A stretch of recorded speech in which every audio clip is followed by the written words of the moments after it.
जय भीम, जय भीम, जय भीम, जय भीम, जय भीम, जय भीम, जय जय जय जय जय भीम, जय जय जय जय जय जय भीम, जय जय जय जय भीम।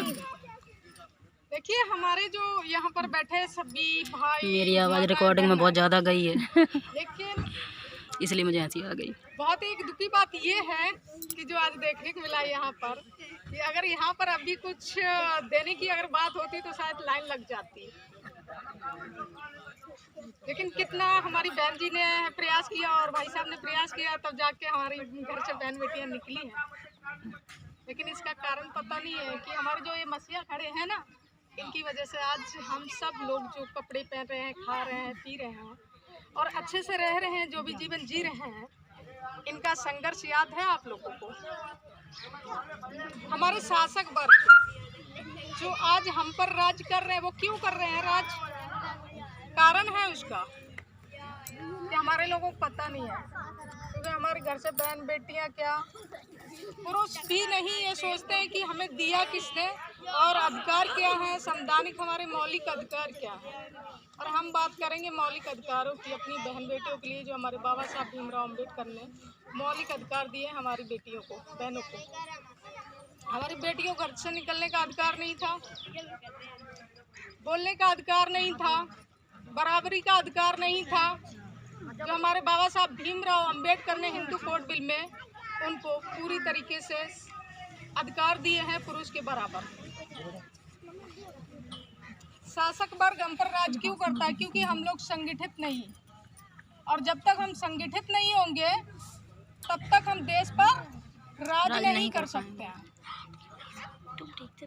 क्योंकि शासक वर्ग हम पर राज कर रहा है और हम क्या कर रहे हैं? उनकी गुलामी। आज भी हम गुलामी से बाहर नहीं है। आप लोगों को कितनों को पता है कि हमारा देश आज़ाद हो गया है क्या? आप लोग जानते हैं कि तुम्हारा देश आज़ाद है? आज भी हम देश के गुलाम हैं, हम आज़ाद नहीं हैं। अंग्रेजों से आज़ाद हुए हैं, लेकिन काले दिल वाले नियत वाले इनसे अभी तक आज़ाद नहीं हुए हैं हम, जो हमारे देश पे कब्जा करे बैठे हैं। हमसे उनसे आज़ादी हमें कैसे चाहिए वो हमें सोचना है। उसके लिए हमारे भाइयों को, हमारी माँ बहनों को संगठित होना बहुत ज़रूरी है। चाहे छोटा कार्यक्रम हो या बड़ा कार्यक्रम हो, बाबा साहब के नाम पर सब लोगों को इकट्ठा होना है। अगर जय भीम की बात करें, जैसे हमारी यहाँ पर सभी वर्ग की महिलाएं बेटियां बैठी हैं, माँ बैठी हैं, लेकिन इसका मतलब ये नहीं कि बाबा साहब ने एक जाति या एक धर्म के लिए कोई कार्य किया है।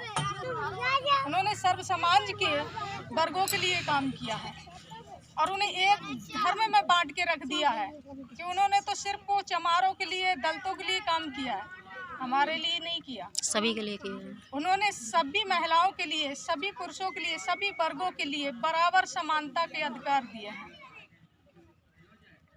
और हमारे लोग क्या सोचते हैं कि उन्होंने हमारे लिए कुछ नहीं किया। हमारे जो महापुरुष थे, हमारी जो संस्कृति है, वो हमारे कितने लोगों को पता है कि हमारी समाज की संस्कृति क्या है? हमारे बड़े बुजुर्ग के पिता भाई बहन बैठे हैं, कोई बता सकता है कि हमारी संस्कृति क्या है? पता किसी को? कोई बताएगा? नहीं है पता है। हमारी संस्कृति सिंधु घाटी सभ्यता, सिंधु घाटी सभ्यता हमारी संस्कृति है। जो हमारे बहुजन समाज की, हमारे जो देश की संस्कृति थी, वो हमारी सिंधु घाटी सभ्यता हमारी संस्कृति है। लेकिन हम उससे बहुत पीछे चले गए हैं। हम जिस मुल्क में रह रहे हैं हमें उसके बारे में भी पता नहीं है। हम जिस देश में रह रहे हैं, हमारी माँ बहनों को उसके बारे में भी पता नहीं कि हम किस देश में रह रहे हैं। क्या आपको पता है कि हमारा देश का नाम भारत क्यों पड़ा? आप किस देश में रह रहे हैं? पता है किसी को? नहीं है पता। हमारे भारत देश का नाम, हमारा भारत, पहले हमारे भारत का देश का नाम भारत नहीं था। जो हम सिंधु घाटी सभ्यता की बात करते हैं, ये एक उत्तरी पूर्वी पश्चिम की तट पर एक राज्य केंद्र था। जैसे आज क्या कहते हैं पाकिस्तान, नेपाल, ये जो बॉर्डर थे, इसी तरीके से हमारी सिंधु घाटी जो सभ्यता है वो एक नदी थी जो बॉर्डर के तट पर थी।